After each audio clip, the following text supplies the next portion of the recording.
Hoje eu quero falar aqui sobre o efeito poderoso da evangelização. Nós vamos abrir as nossas Bíblias, Romanos, capítulo 1,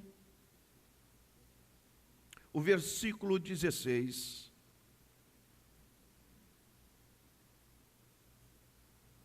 Nos diz assim a palavra do Senhor: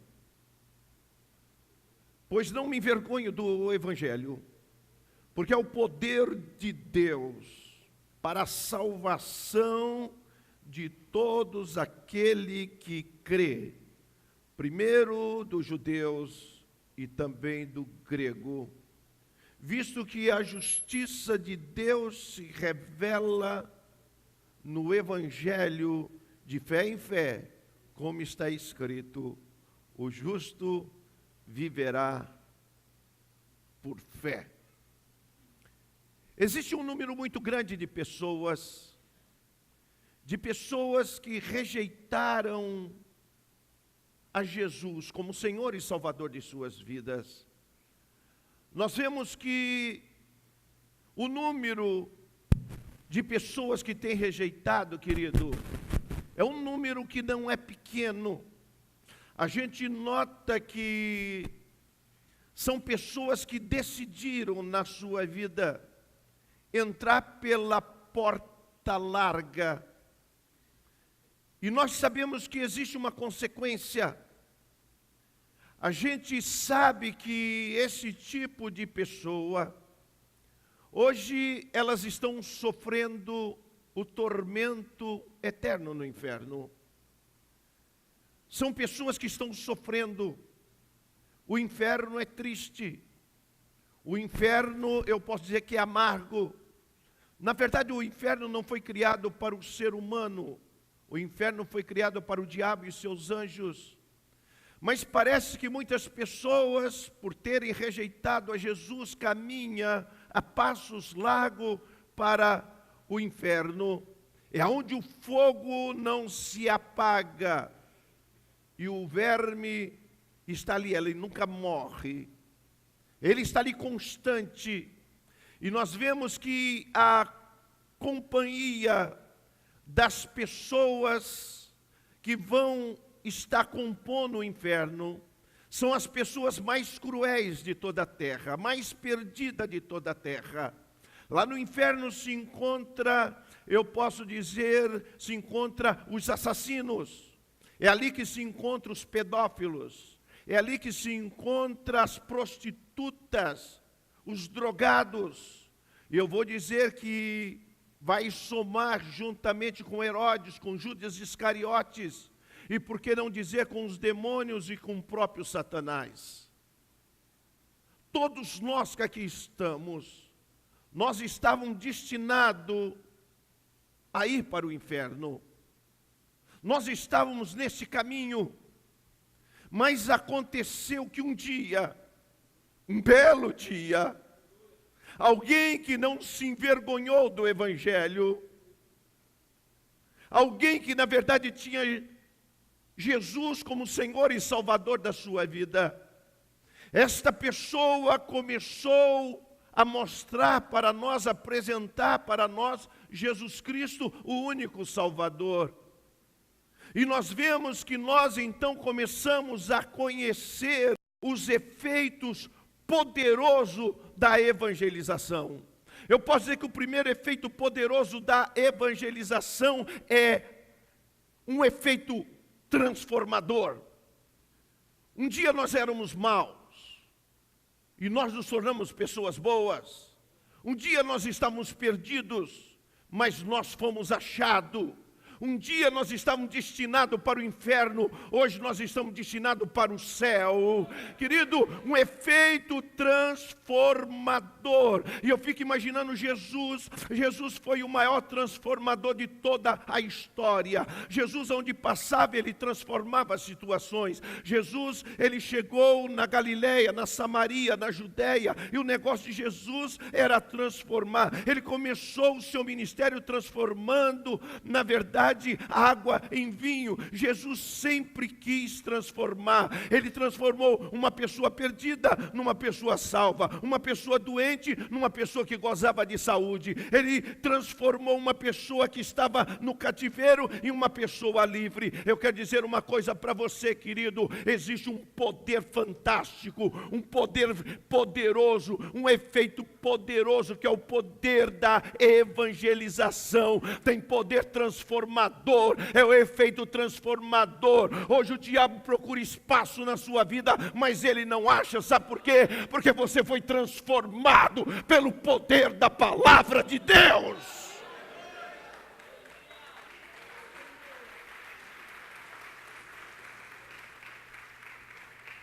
Meu Deus, eu me lembro quando Jesus ele entra no barco, juntamente com Pedro, Tiago, João, André, Bartolomeu, e Jesus entra no barco. Jesus, quando chega no barco, querido, Jesus pega uma almofada fofa, a almofada, e reclina a cabeça, porque Jesus também dormia, querido. Jesus descansava, Jesus comia, e Jesus afofa aquela almofada, Jesus reclina a cabeça ali na polpa do barco, e Jesus começa a tirar um cochilo, e lá estavam os discípulos conversando. Eu vejo ali Pedro com aquele temperamento sanguíneo, precipitado para falar, João observador, Bartolomeu sempre pronto a ouvir, mas de repente parece que as ondas do mar da Galileia começam a se encarpelar. Vem um vento chamado vento siroco, que sai das encostas, e aquele vento veio forte.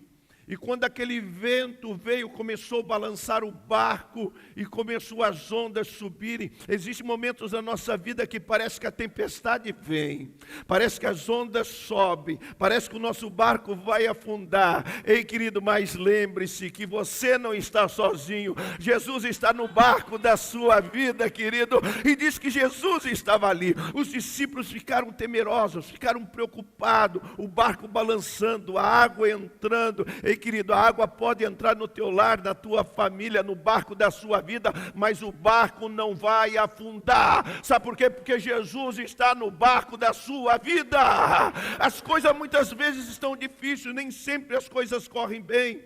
Existe um momento que o vento sopra ao contrário, e o vento era forte, querido, as ondas se levantaram, a água estava entrando e Jesus estava dormindo, calmo, sereno e tranquilo. Os discípulos apavorados, cheios de temor, com medo, e de repente eles chegam para Jesus e balançam Jesus e diz: Jesus, o Senhor não se importa?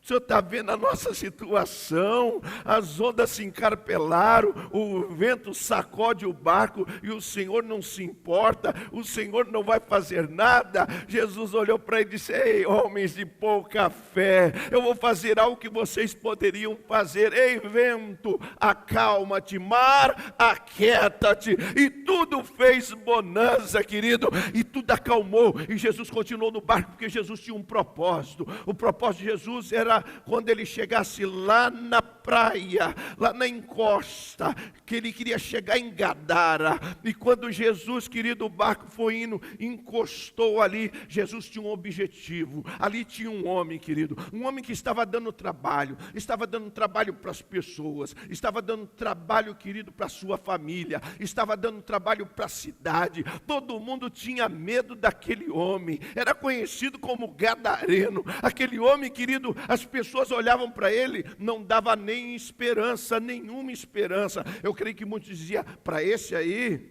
não tem jeito, para esse não tem jeito. Quantas vezes você olha para alguém da sua família, alguém que mora perto de você, e você diz: para esse não tem jeito? Claro que tem jeito. A evangelização tem um poder fantástico, é um poder, um efeito poderoso, um efeito transformador, querido. E a gente muitas vezes acha que não tem jeito. As pessoas dizem: esse gadareno aí só dá trabalho. A gente amarra ele, ele arrebenta as amarras. A gente acorrenta ele, ele quebra a corrente, ele esfarela como se fosse casca de pão. Esse homem aí, a gente tem medo. Ele mora muitas vezes no sepulcro, sepulcro, ele mora no sepulcro. Querido, o cara cheirava defunto, imagine, o cara cheirava defunto. Eu não sei se você já viu um defunto que está ali. Olha, parecia os ossos secos de Ezequiel que nós cantamos ali. Era defunto ali que já tinha muitos anos, só tinha ossos. E aquele homem morava ali juntamente com aqueles ossos. Muitas vezes ali com um defunto que estava fresquinho, que foi enterrado naquele dia. Mas tinha outros lá que já estavam enterrados há muitos anos. Ele estava cheirando defunto, querido. Mas Jesus não estava preocupado com isso. Jesus tinha um propósito. Jesus queria levar a palavra para aquele homem crer. Jesus tinha esperança. Jesus sabia que a vida dele poderia ser transformada. Ei, querido, se Jesus transformou aquele endemoniado de Gadara, vai transformar o teu filho, vai transformar a tua filha, vai transformar o teu esposo. Meu Deus, ele transforma. O barco para, Jesus desce. Quando Jesus desce, querido, diz que sai aquele homem cheirando mal, cabelo estatalado, olho estatalado, cabelo espantado. E aquele homem vem com as mãos cerradas. Ele vem, mas ele vem para arrebentar Jesus. Era um endemoniado, ele vem para realmente dar um murro em Jesus. Mas quando ele chega perto de Jesus, irmão, quando a gente chega perto de Jesus é diferente, irmão. Tem gente que tem raiva de Jesus, mas quando chega perto de Jesus tudo muda, porque Jesus transforma. Tem gente que tem ódio, fala assim: olha, eu detesto esse negócio de Jesus, mas quando se aproxima de Jesus, tudo muda, as trevas são dissipadas, os céus descem, tudo muda. E de repente diz que aquele homem foi para cima de Jesus. Quando ele chega perto de Jesus, ele se ajoelha perto de Jesus e adora Jesus. E adora Jesus. Jesus, quando olha aquele homem, querido, aquele homem tinha uma legião. Jesus expulsa todos aqueles demônios que estavam na vida daquele homem. Aquele homem agora, querido, foi transformado. Era um homem que andava pelado. Imagine um homem pelado correndo de um lado para o outro, ele andava nu. Mas agora, querido, ele foi transformado. E diz que quando ele ouviu Jesus, Jesus trabalhou na vida dele. Aquele homem agora, ele se assenta todo arrumado, todo bonito, todo cheiroso. E as pessoas começaram a ficar espantadas de ver o que aconteceu na vida daquele homem. E diz que aquele homem, quando estava perto de Jesus, ele falou assim: Senhor, eu quero te seguir. Eu vou te acompanhar. Jesus disse: não, tu não precisa me acompanhar, querido. Você vai cuidar dos seus agora. Você vai falar para os teus familiares, vai fazer uma grande evangelização nos teus familiares, na cidade que você está. Você sabe que quando Jesus voltou um tempo depois, a cidade toda tinha sido convertida, veio ao encontro de Jesus. Sabe por quê? Porque aquele homem que foi transformado, gadareno, querido, foi transformado, havia jeito para ele, ele trouxe toda a cidade para Jesus. Deus vai fazer uma obra na tua vida, querido. Eu profetizo que Deus vai fazer uma obra na tua vida, e através da tua vida, muitas pessoas vão ser salvas pelo poder da palavra de Deus. Meu Deus, nós temos no ministério, nós temos uma pessoa. Essa pessoa, ela era morador de rua, empurrador de carroça, pegador de papelão na rua. Depois, ele se transformou num traficante. Começou a usar droga e começou a traficar. Só que teve alguém, querido, que acreditava no efeito poderoso da evangelização. Trabalhou na vida deste homem, trouxe este homem para a sua casa. O Espírito Santo começou a trabalhar nele. Ele foi liberto. Hoje ele é um pastor do Ministério Vida Nova, o pastor Jaril, que está conosco. Foi transformado, querido, pelo efeito poderoso da evangelização. Ei, Deus quer usar você, Deus precisa de você. A gente olha e muitas vezes ficamos espantados quando alguns métodos diferentes são usados que a gente muitas vezes não concorda. Mas Deus não está nem aí. O negócio de Deus é transformar vidas. Eu me lembro que o Felipe Valadão, ele dirige uma igreja no Rio de Janeiro. A igreja dele está bombando. A Lagoinha ali no Rio de Janeiro. Há pouco tempo atrás agora, ele estava dirigindo um culto e de repente alguém chega para ele e falou: Felipe, tem uns pagodeiros lá, tudo bêbado lá fora, estão tocando, está impedindo da gente ouvir aqui a palavra de Deus, está impedindo, os pagodeiros estão cantando lá, tudo bêbado, frente à igreja. O Felipe pegou, levantou, foi lá, os pagodeiros estavam lá, chegou para ele e falou: e aí, tudo bem? Os caras tudo meio bêbado, né? Tudo pagodeiro com os instrumentos. Falou: tudo bem? Tudo bem. Vocês sabem cantar aí porque ele vive? Não, a gente não sabe cantar não. Vocês sabem cantar aquela música assim, aquela música que fala de Zaqueu? Entra na minha casa. A gente sabe. Então, vamos lá para a igreja que vocês vão cantar lá na igreja. A igreja lotada de gente, irmão, os caras fedendo a cachaça. Parece algo doido, irmão. Parece algo doido. E diz que ele entrou com aqueles pagodeiros, todo mundo olhando, admirado. Que é isso? Como é que esse pastor fez? Esse pastor está meio fora da presença de Deus. Esse pastor não sabe o que está fazendo. Deus não está nem aí, querido. Deus, Ele quer transformar vidas. É isso que Ele quer. A gente muitas vezes estamos presos às nossas tradições, os nossos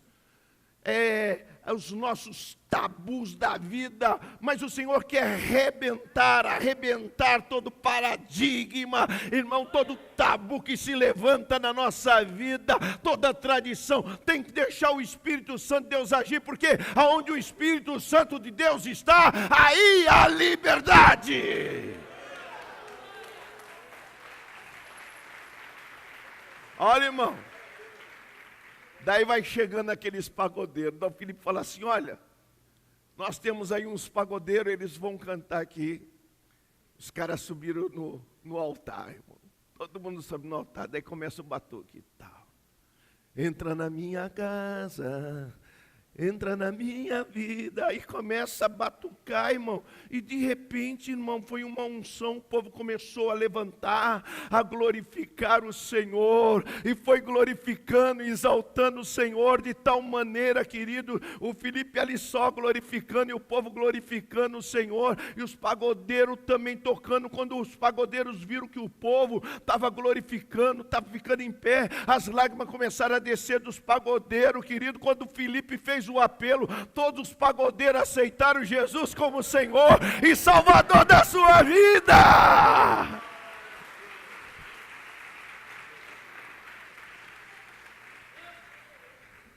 Meu Deus, eu quero que você entenda que existem efeitos poderosos.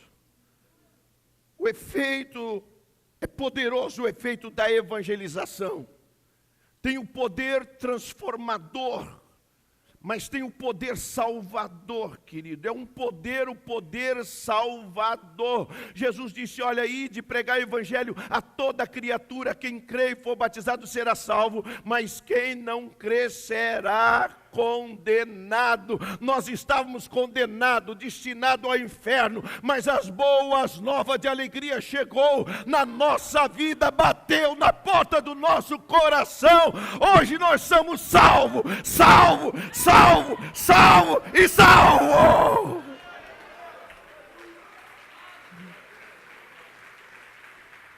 Olha, irmão, para mim. Eu era um perdido. Eu não gostava de evangélico, não gostava de crente. Eu era o maior debochador. Eu me lembro, eu era jovem e eu morava em Cubatão. Eu me lembro quando tinha aqueles cultos ao ar livre. Eu passava e eu tirava sarro. Os caras todos de terno, por isso que eu não saio de terno mais, irmão. Os caras só andavam de terno e eu debochava dos caras de terno. Agora eu só ando de terno, irmão. Eu debochava dos caras, de um maior calor, esses caras de terno aí, gritando aí, nesse sol assolador, eles ficam gritando aí, e eles falando que Jesus salva, que Jesus cura, que Jesus levava para o céu. Eu tirava muitas vezes o sarro. Eu trabalhava com pessoas que eram evangélicas, eu dava cascudo no cara só porque ele era crente, irmão. Eu não sabia, querido, que Deus ia fazer uma obra de salvação na minha vida. Eu nunca imaginei que Deus ia me virar do avesso. Eu não imaginava que o inferno me esperava, mas que Deus ia mudar a rota da minha vida e ia me levar para o céu. E um dia eu participei do maior engavetamento do mundo, irmão. Maior engavetamento do mundo. Teve um há pouco tempo aí que foram também 300 carros, dei até entrevista na Globo. Mas o que eu passei era muito maior do que esse. Foi na Anchieta. Eu trabalhava na Cozipa, e eu estava numa Kombi da Terracom. Nós estávamos em 11 pessoas. A Kombi me pegava em casa. Aí eu já morava aqui em Santos, eu morava do lado do Campo dos Santos, na Vila Belmiro. E eu estava indo para a Cozipa, tinha 11 pessoas, nós éramos em 11 naquela Kombi. E quando nós chegamos na Anchieta, quem dirigia a Kombi era um português. Pensa numa pessoa ruim para dirigir. Multiplica por 100. O cara era mal toda a vida. E ele, irmão, quando tu vê um cara de capa, de chapéu, e que pega o volante assim, pode contar que é um desastre. E eu estava naquela Kombi, eu sentava na frente aqui, tinha um rapaz trabalhando de administração, sentava no meio, o motorista aqui, e nós estávamos um total de 11 pessoas. E quando entrou na Anchieta, já havia uma neblina muito forte. Mas quando a gente chegamos na Anchieta, era aquela neblina, parece que ela foi mais intensa, era de rolo. Não se enxergava nada, não se enxergava um palmo diante do nariz. E o português dirigindo aquela Kombi. E eu sempre ia dormindo, mas naquela manhã eu estava aceso, estava acordado, estava atento, porque eu via aquela neblina. E eu falei para o português, português, pega a sua direita, o acostamento, irmãos, e os ônibus que iam para Cozipa em alta velocidade, porque o ônibus não está nem aí, aquela serração, mas eles iam em alta velocidade, e o português dirigindo, eu falei, português, pegue a direita, português, pega a direita, e o português continuou do lado esquerdo ali, e de repente eu olhei assim para frente, irmãos, eu vi uma pequena luz, uma luzinha, e aquela luz foi aumentando. Eu falei, português, cuidado, tu vai bater. E ele, atento, olhando assim, e a luz foi aumentando. Eu peguei, coloquei minha mão na frente, coloquei meus pés assim, como se estivesse brecando, irmão. De repente, a Kombi que eu estava, ela entrou num ônibus que estava parado na frente, ela entrou no ônibus. Quando ela entrou no ônibus, veio outro ônibus em alta velocidade, entrou nela e achatou e fez pastel da Kombi. E o fogo começou a pegar, o fogo foi pegando.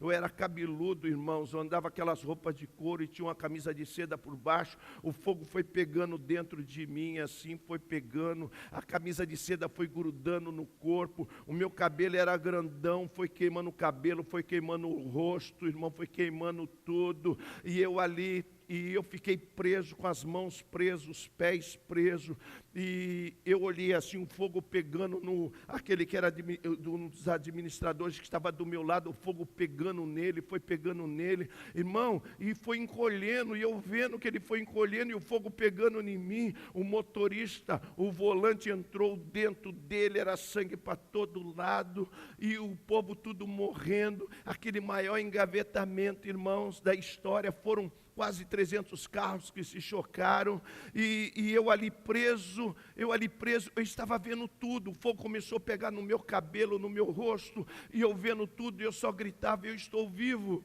eu estou vivo, eu estou vivo, eu estou vivo, e eu dava o número do telefone da minha casa, de repente, os moradores ali, que foi perto ali do casqueiro, quando os moradores dali chegaram com o extintor e começaram a apagar, querido, a apagar o fogo. Eu me lembro que aquele extintor, aquele negócio veio dentro de mim, assim, entrou por boca, por tudo, e foi apagando o fogo, e eles com uma alavanca começaram a rasgar a porta para tirar o povo. Eu sei que chegou uma ambulância na Anchieta, querido, chegou contramão. Quando aquela ambulância chegou contramão, parou assim, eles começaram a tirar as pessoas, e eu me lembro que eles me tiraram. Quando eles me tiraram, irmão, toda a minha carne estava saindo na mão daquelas pessoas, e eles me tiraram, me arrastando assim, me jogaram. Eu vi que tinha um médico, o médico era um japonês da Dersa, e eles me jogaram, não tinha marca, não tinha nada, me jogaram assim como um verme dentro da ambulância, querido, e a ambulância foi para Santa Casa.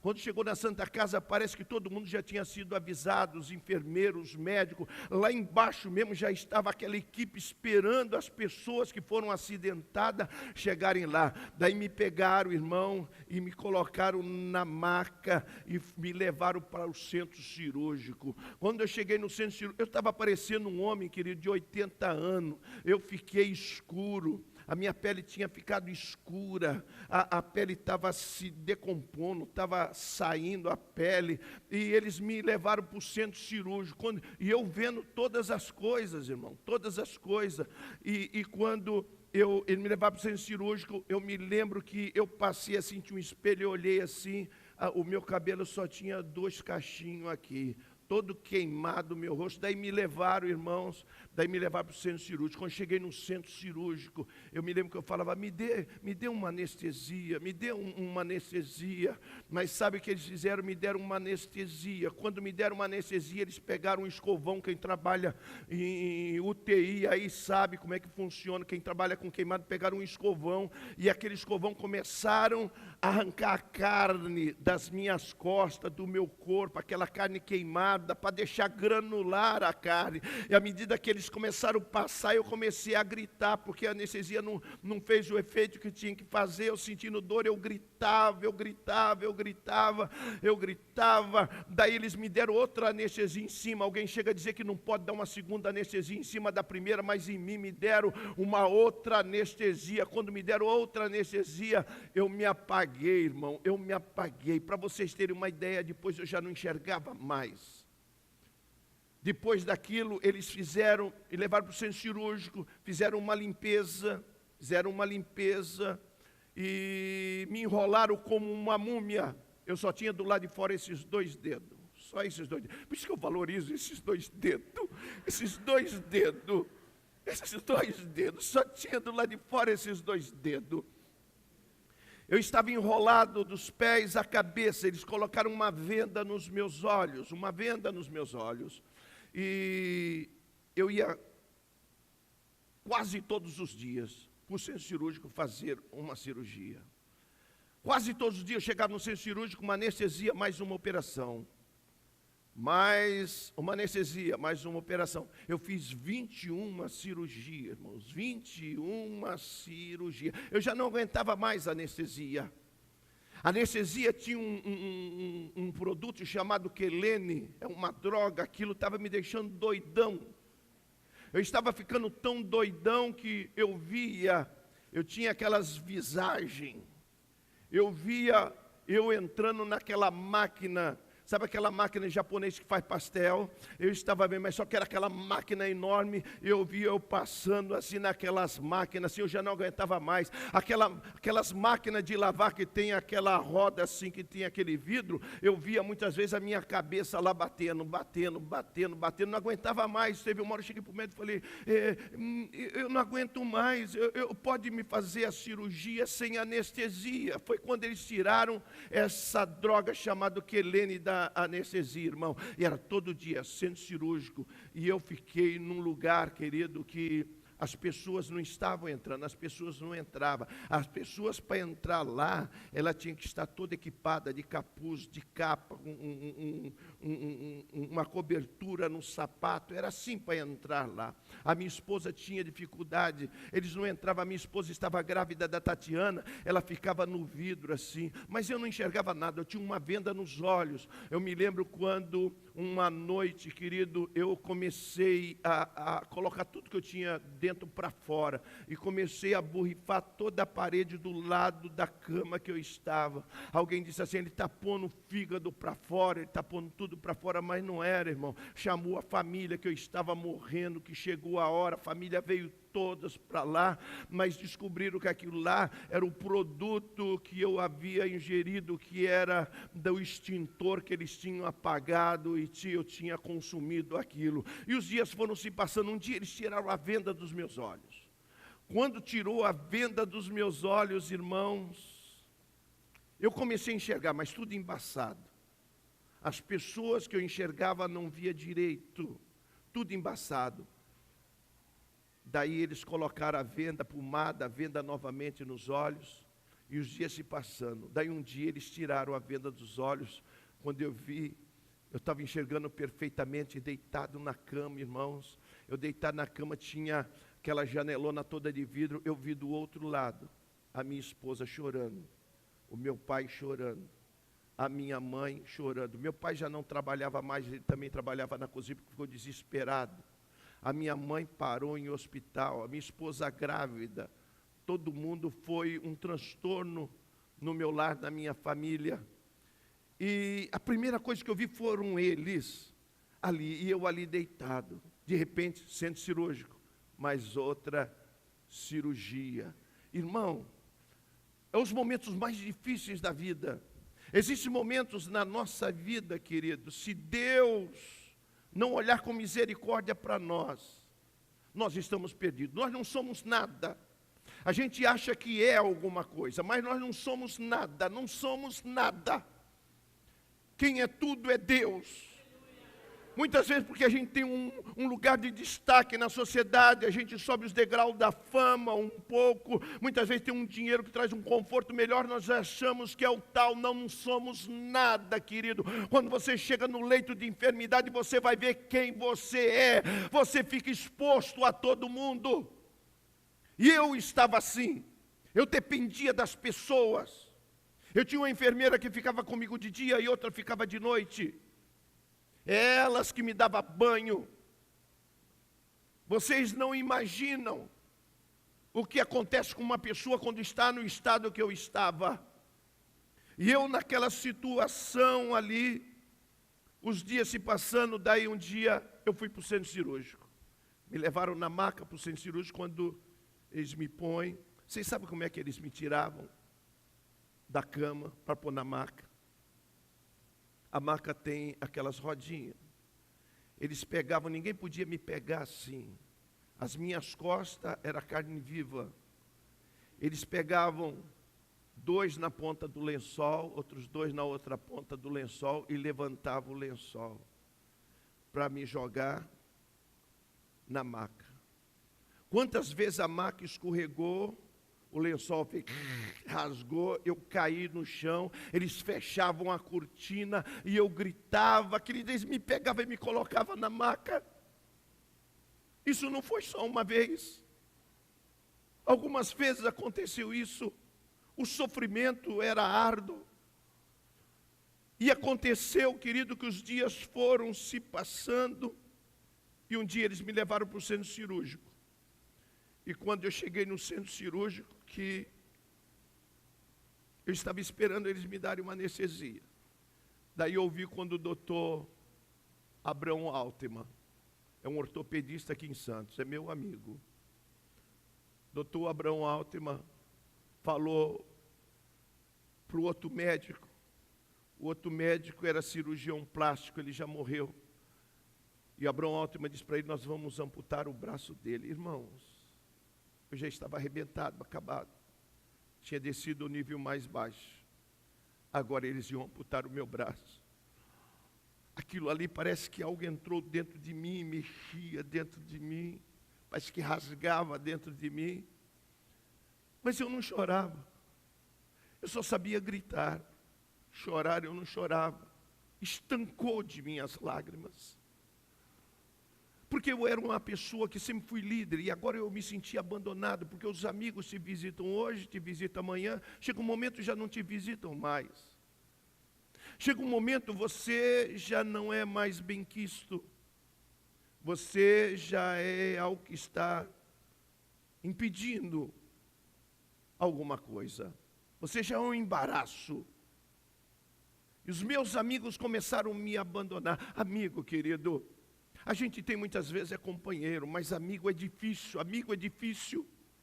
Se você tem um amigo, você zele por este amigo que você tem. Preserve este amigo. Guarde como um tesouro na sua vida este amigo, porque amigo é raro, amigo é difícil.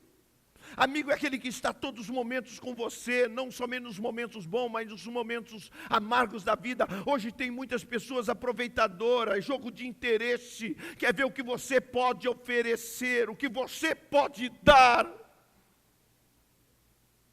Mas amigo, de fato, é difícil. Meu Deus, eles me deram uma anestesia. Eu me apaguei. Quando eu saí do quarto, na maca, eu saí inconsciente. Minha esposa estava no corredor. Eu saí inconsciente na maca, mas eu saí dizendo, amputar o meu braço, amputar o meu braço, amputar o meu braço. Aquilo ficou na minha mente, amputar o meu braço. Quando eu cheguei no quarto, que eu me recuperei, agora, querido, eles já tinham tirado a venda dos meus olhos, eu estava enxergando, e eu tinha esses 2 dedos ainda do lado de fora. Quando eu cheguei no quarto, que eu estava me recuperando da anestesia, eu não queria olhar para o lado direito, porque eu sabia que eles tinham amputado o meu braço. Eu não queria olhar,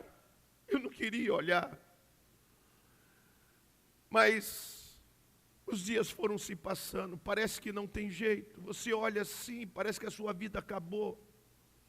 Perde a perspectiva da vida. Minha esposa começou a vender o que tinha, carro, porque achava que eu não ia dirigir mais. Vendeu o carro, um carro zero que eu tinha. E nós começamos, querido, já mudar a vida. Eu naquela situação direto, não estava trabalhando mais. E aconteceu que um dia, eu deitado na cama, ali não entrava ninguém a não ser os médicos e enfermeiros. Um dia eu deitado na cama, eu olhei assim, eu vi pelaquela janela de vidro, eu vi uma mulher fazendo assim, discutindo com a enfermeira. Era uma serva de Deus. Era uma pessoa que conhece e sabia, tinha certeza no efeito poderoso da evangelização.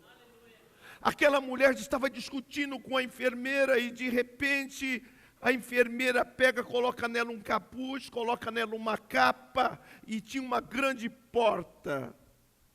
Ali era a sala de queimado, tinha uma grande porta e aquela porta se abriu. A primeira vez que eu vi aquela porta se abrindo, aquela porta se abriu e aquela mulher entrou.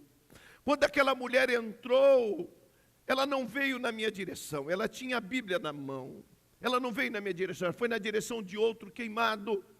E quando eu vi aquela mulher indo na direção de outro queimado, querido, eu vi que ela tinha a Bíblia na mão.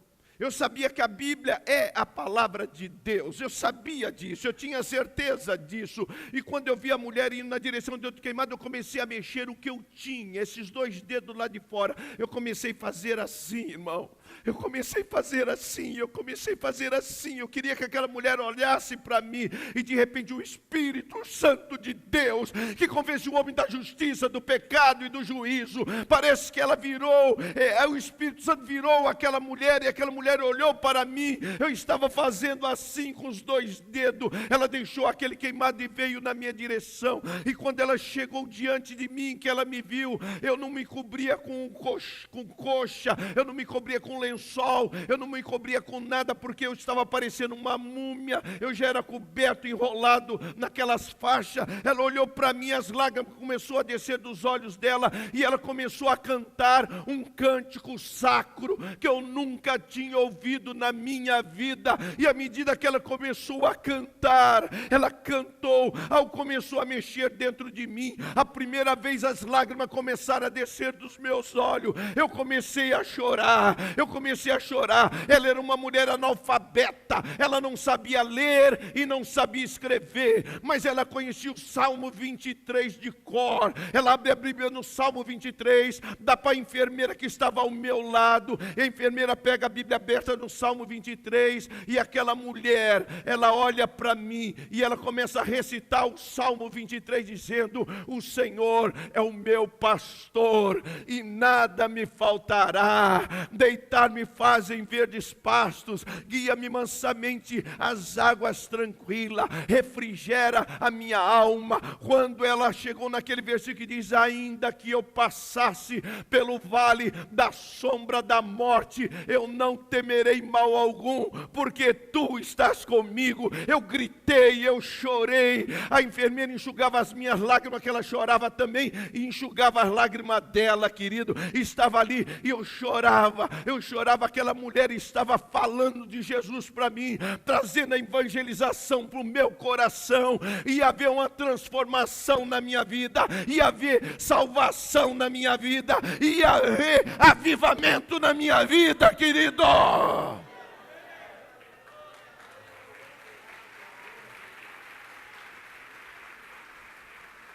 Era o vale de osso seco, que ia ser transformado em vida. Meu Deus, aquela mulher olhou para mim e disse para mim: você quer receber a Jesus como Senhor e Salvador da sua vida? Eu disse: eu quero. Ela orou por mim, e ela falou assim: eu vou voltar para te visitar. Quando ela virou as costas, que aquela porta se abriu, que ela ia saindo, ela ouviu a voz de Deus. Ela ouviu a voz de Deus dizendo assim: minha serva, este aí será um dos pregadores da minha palavra. Ela disse: mas Senhor, ele está arrebentado, está acabado. Minha serva, este aí será um dos pregadores da minha palavra, querido. Eu poderia ser padeiro, eu poderia ser engenheiro, eu poderia ser um médico, eu poderia ser qualquer outra coisa, mas Deus achou por bem colocar em mim o Espírito Santo e fazer de mim um pregador da sua palavra.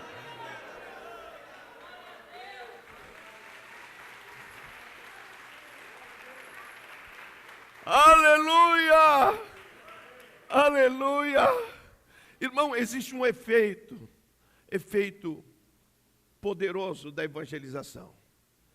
Primeiro efeito é o efeito transformador. Segundo efeito, o efeito salvador. O terceiro efeito, o efeito avivador. Aonde o evangelho chega? É o poder de Deus para a salvação de todo aquele que nele crê. Não importa. Você está aqui hoje porque o evangelho chegou em você. Esse poder chegou em você e avivou você. A morte foi embora, a vida chegou.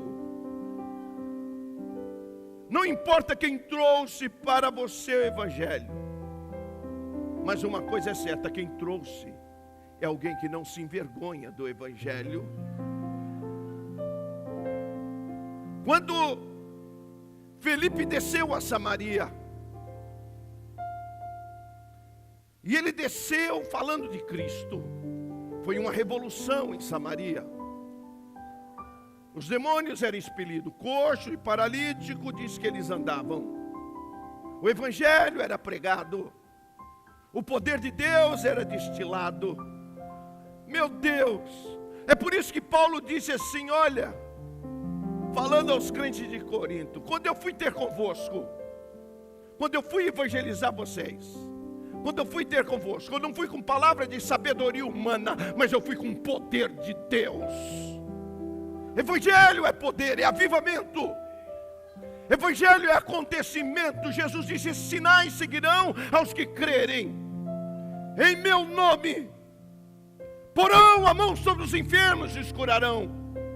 Expelirão demônio, falarão novas línguas. E se tiver bebido alguma coisa mortífera, nada mal vai fazer a você.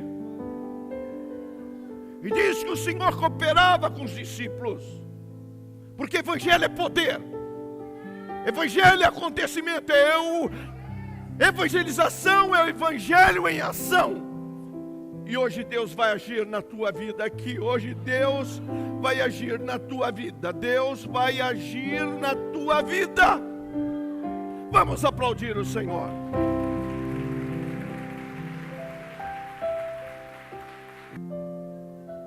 Esse Deus que nos ama ao ponto de dar o seu único filho em nosso favor. E Jesus provou o seu amor por nós, que ele se entregou. Na verdade, querido, não fomos nós que matamos Jesus, nem romano, nem judeu. Ele se entregou. Ninguém tem poder para tirar a vida dele. Ele se entregou por nós, simplesmente porque ele nos ama. Ele nos ama. Eu quero que você se sinta amado do Senhor. Eu quero que você sinta este amor do Senhor na sua vida. Você não está sozinho. Esse evangelho que te alcançou, ele é poderoso. Esse evangelho, quando chega no vale de ossos secos, ele muda tudo. Os ossos se juntam, cria carne, cria nervo, cria pele e forma um grande exército. Esse exército está aqui hoje. Nós somos esse exército, querido. Vida nova. Aleluia. Aleluia. Eu estou sentindo algo poderoso aqui neste lugar, nesta noite. O Senhor vai levantar você, vai fortificar você. Ele vai fazer uma obra milagrosa na sua vida. Levanta a tua mão para o céu, eu quero profetizar sobre você. Eu profetizo sobre a sua vida, que a sua vida não vai ser mais a mesma. Aonde você chegar, você vai chegar com um efeito transformador. Você vai chegar com um efeito salvador. Você vai chegar com um efeito avivador. Algo novo vai acontecer. Você é carregador de boas novas. Aonde você chegar, você vai levar boas novas de alegria.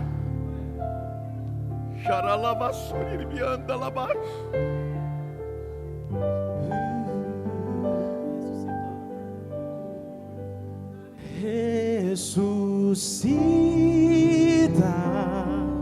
ó terra que estava morta, ó vale de ossos secos,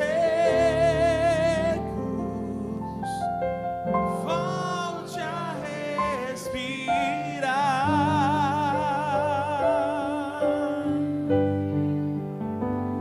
Posso ouvir o som do avivamento,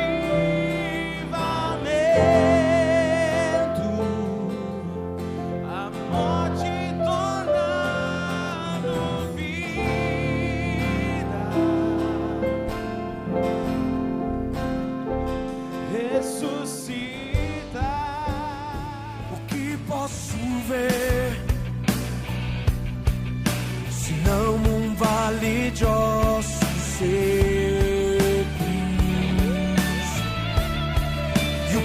posso dizer se já se foi a ele.